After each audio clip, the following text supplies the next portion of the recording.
guys, and welcome back to Sounds Like a You Problem podcast, where I talk about the victim mentality and things that I have done in sobriety and through just taking inventory of my life in general to change my life for the better. Today's episode, I'm sure you can tell by the title, is going to be just different things, different outlets, different resources and solutions I have found to being able to stay sober for as long as I have and being able to make it enjoyable and also easier. So there's going to be a ton of tips and tricks as far as like socialization to hobbies to all of it. So let's go ahead and get into this episode. One of the most valuable lessons that I have learned in sobriety is taking inventory of your life. And what I mean by that is you're going to sit back and look at all of your friends, all of your family members, all of your hobbies, and the things that you do often or on a day-to-day basis or a weekly basis or a monthly basis. You're going to look at your routines and your habits, essentially, what shows up consistently in your life. And 9 times out of 10, there are a lot of rearranging boundaries and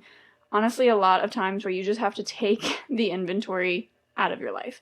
For example, friends, that's why everyone says sobriety can be really lonely. There's a lot of times where you don't realize that your friends aren't actually your friends until you get sober, or they're not benefiting you, or they're just your friends because you did whatever you did with them. And that comes up very often, and it can be a harsh reality, but that's just the honest truth. I don't go out. I don't go out anymore.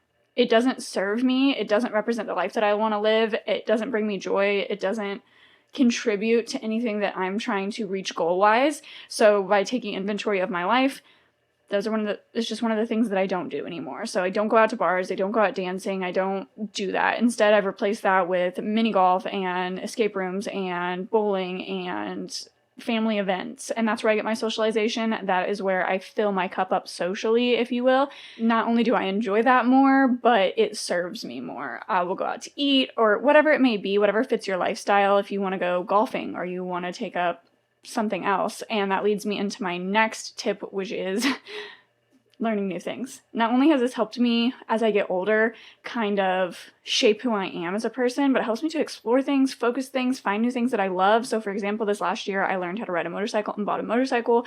One of the things that I'm currently trying to do, even though I don't put that much time into it, is learning to play the piano.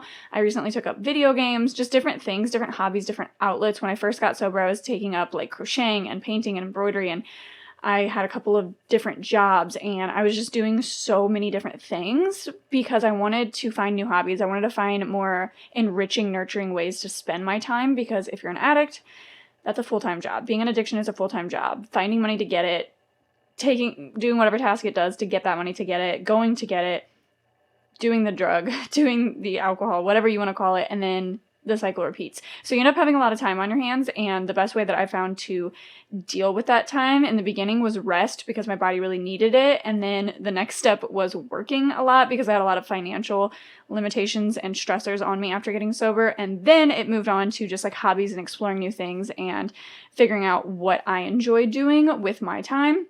And that all comes back to like taking inventory of your life.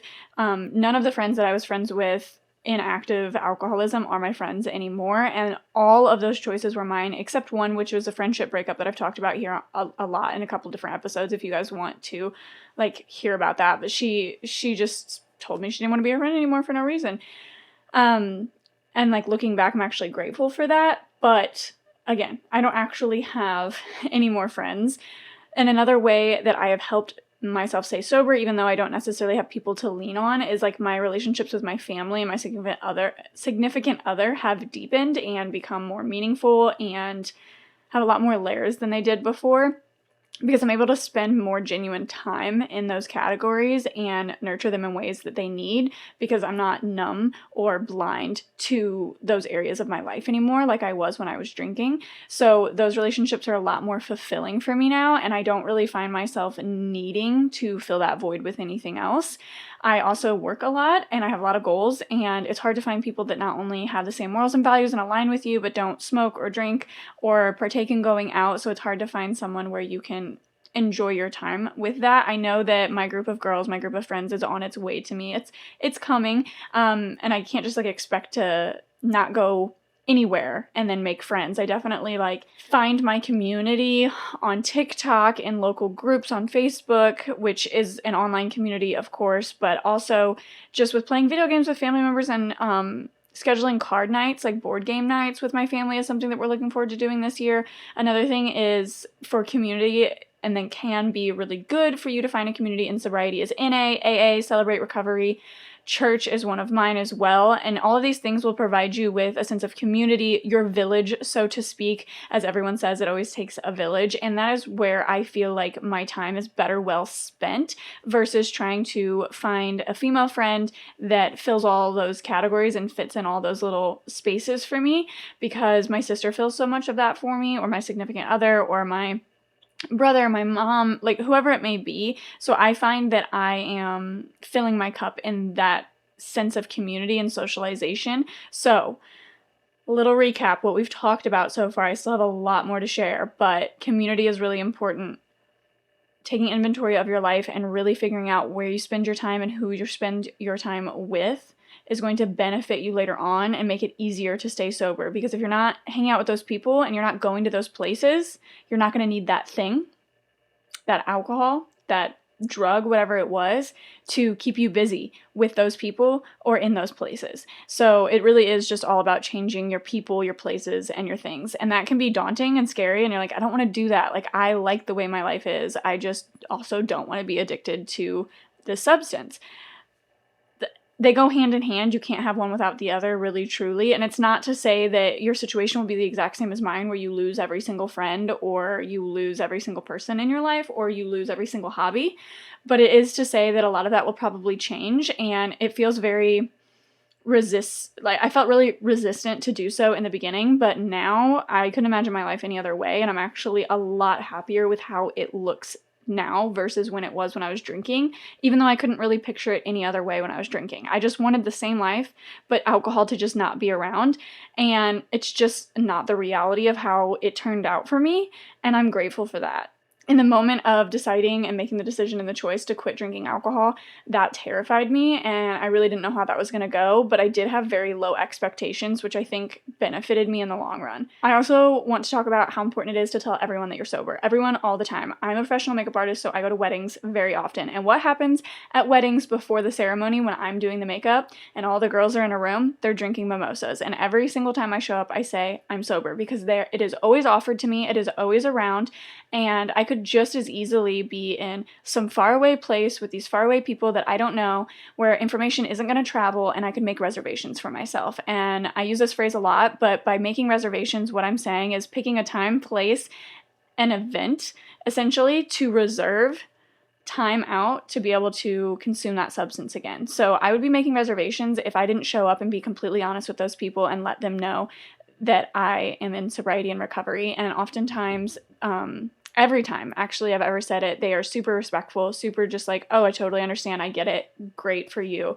Do you mind if I drink in front of you? And I don't. I know what I'm getting into when I go to a wedding. I know, like, to be prepared, because I would never ask someone to not do what they want to do as a client of mine, you know what I'm saying? As long as it's within safety reasons. Essentially, I would not ask someone to change the way their wedding day looks like to them and their dream day looks like to them just for my comfortability. So I'm always prepared for that, and I always know that. However, there have been times I've been invited to children's birthday parties and baby showers, and there has been alcohol. And that is really upsetting. It's unfortunate. There have been a couple times where I've showed up and I'm just like, whoa. Of course, those people, like, I'm not making reservations and I don't have to, like, tell them about my sobriety. Most of the time, those people that are inviting me to those more intimate events know that I'm sober, but only about 50% of the time do they give you a heads up that there's going to be alcohol present. And for all those people who have given me a heads up, I am internally grateful, because there are just days in sobriety that are harder than others, and having that heads up to be able to prepare yourself mentally and physically and emotionally that you're going to be surrounded by alcohol, you're going to make that choice to attend that event even though there'll be alcohol present, is so much easier to navigate when you have a heads up. So if you have someone in your family that's in recovery from alcoholism, do them a favor and just give them a heads up that there's going to be beer at your birthday party, or that people are going to be drinking mimosas at your baby shower, because it's unfortunate whenever you're not able to prepare yourself and then you feel uncomfortable and have a really, just, for lack of a better term, bad taste in your mouth through the whole event. No one wants to be in that headspace in recovery. They want to be there and support you and enjoy the opportunity. So making reservations is something where you keep a secret and you don't tell anyone what's going on. So I think it's really important to tell anyone and everyone about your sobriety. It also sparks a lot of conversation, which can spark a lot of perspective change. Conversation can lead to the changing of your perspective, which is why I have this podcast, genuinely. But it also can help you to relate to other people and feel heard and feel seen, which is really important, especially with how lonely sobriety can be for a lot of us. So for instance, someone was checking me out at Target a couple years ago and they were like, wow, that's a lot of sparkling water. You must love this. And I was like, I actually really do love it. I was like, but I got into it because I got sober, and it ended up just being something that I really, really loved. And they were like, oh wow, like my brother is struggling with getting sober.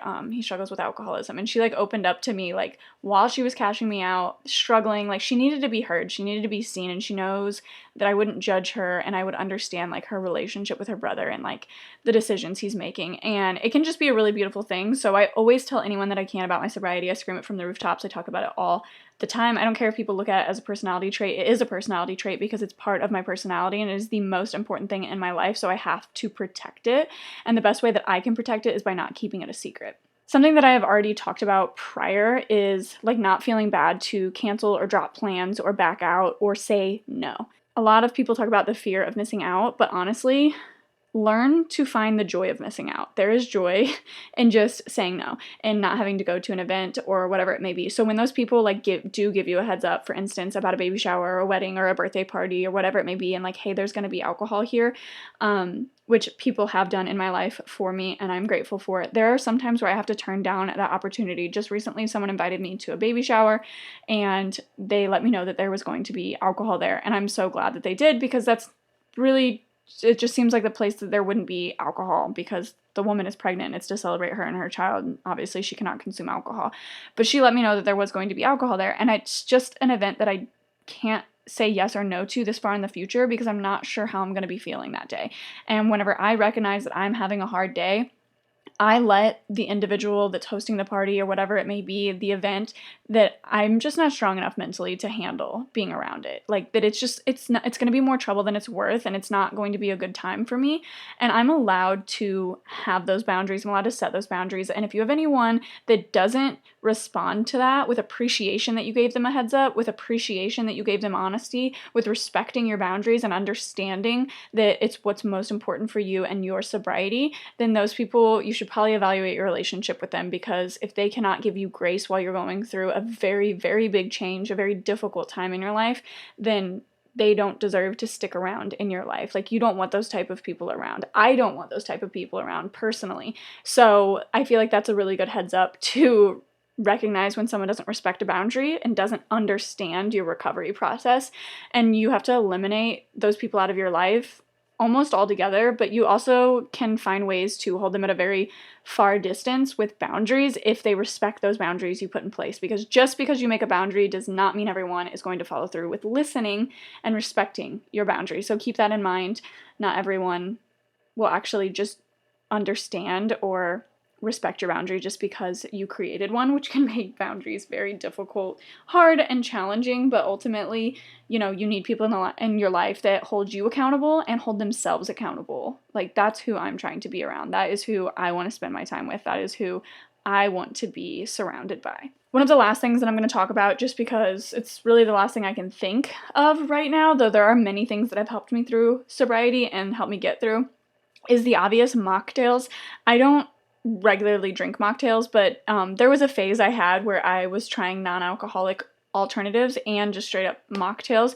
It can be fun. It can replace that ritual and that habitual experience that you had when you were consuming alcohol, and that can be really beneficial for some people because it doesn't feel like as drastic of a change, since they're still like making that drink and maybe adding a garnish and maybe adding ice and maybe like it's a whole ritual, right? Like, it's a whole little thing. So I understand that mocktails can be beneficial because it's less of a drastic change. It's more of like, not just a straight drop off. It turns it into a little bit more of a slope from going to drinking alcohol all the time to drinking no alcohol. I personally, it was like a year into sobriety, I think, before I ended up even trying any mocktails, and I enjoy them here and there, but it's never when I'm like craving a drink or wanting a drink. I didn't want to replace my cravings or my feeling like I didn't want to give into any cravings with a mocktail, because I felt like that would be supporting unhealthy habits that I had prior when I was an alcoholic. So I made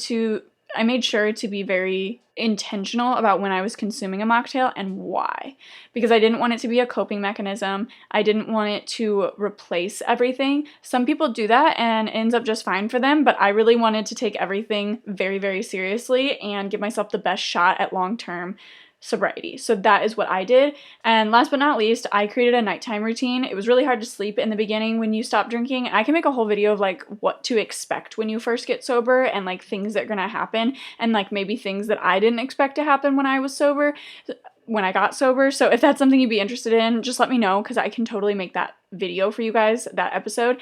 But as far as like nighttime routines, I needed strict guidelines on what to do every single evening to tire myself out, because I struggled with sleep, and I also struggled with having any order in my life because I was an alcoholic. So a nighttime routine really, really helped me. It also helped me to focus on my why. I talk about my why in addiction and recovery because you need a why. You need a catalyst. You need a reason to get sober, or you're not going to change. So you find your why and then you build from that. And my why was to love myself more. I realized that my drinking habits were a direct reflection of the fact that I did not care about myself or my life in general, and I wanted to change that completely, and I did a whole 180. So by creating a nighttime routine, it helped me to have expectations for what every single evening would look like, but it also helped me really, really dive into self-care and what that looks like for me. So I created a way better oral hygiene routine, way better habits when it came to my skincare and removal of makeup, way better habits when it came to significant bedtimes and getting the allotted amount of sleep, the needed amount of sleep. I don't even know what's going on. And it ultimately set me up to have really successful mornings and days, and much more productive days, because I knew what was coming at my night time. I knew what I was doing at night. I knew all of these things. Like, it started to also build up my confidence and trust within myself that I was going to follow through on my word. So by building that small nighttime routine, I could set healthy little habits and routines that helped me ultimately like build up on that. And now I like go to the gym and plan every single month and have a mood board and a vision board and goals that I work towards every single day. And I'm self-employed, so it's one of those things where I could very easily, and very much did so, get depressed last year and just sat on the couch and wasted a lot of my time and honestly a lot of my life, and I don't want to waste any more of it. I did plenty of that when I was in active alcoholism. I want to be productive, I want to be happy, I want to be constantly learning and growing, and one of the ways that I also do that is by constantly consuming information that can be helpful to my growth as a person, but also to sobriety. So audiobooks, self-help books, podcasts, writing a diary entry, journaling, brain dumping, writing. Writing, talking, reading, and community are the most important in my opinion, and so you really have to just take inventory and make sure that you have the right community, that you're intaking the right information that's helpful for who you want to be, and that you're also, talking it out either with a trusted individual, a loved one, or make a Snapchat video on your phone and save it. Don't send it to anyone, because you talking about it gets your feelings out and helps you process it, helps you put words to all the thoughts that are swirling around in your brain. And when I write something down, I feel like it gets pulled out of rotation of the swirl in my brain that is 24/7, and maybe that's my ADHD, but when I write stuff down, I know that I can always go reference it, I can always go look back at it, I always have it, and it almost like gives myself permission to take it out of my brain, to take it out of all the thoughts that are swirling around constantly, and that's been really helpful for me. So any form of writing or audibly speaking about it. And then I like to replace that with helpful information and just a positive mindset overall, because the Sounds Like a You Problem podcast is all about getting rid of the victim mentality and stopping and really acknowledging if you are blaming life for everything that happens to you instead of looking at things that are happening for you. And oftentimes as an addict, it's hard to not think that everything is just happening to you constantly.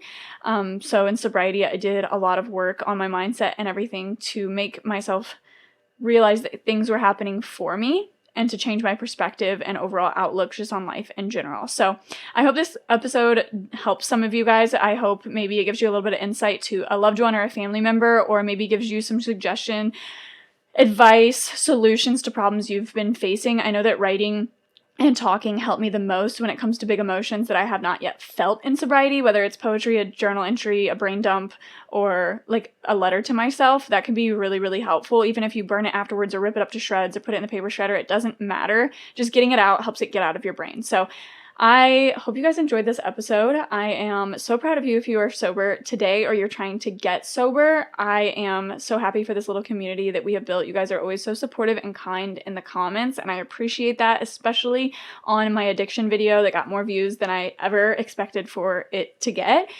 So I'm just really thankful for that. And if you want any more sobriety, recovery related episodes and information, let me know and I can make a video for you guys, because I really feel like I've mastered it. I really feel like I've perfected it. I know I always have more room to grow and more room to be better and become better, but I just really enjoy where I've gotten and how far I've gotten and how quick it seems that I've gotten there. And I just want to share all this with you so you guys can be the most successful versions of yourself and make sure that you're not taking on the victim mentality.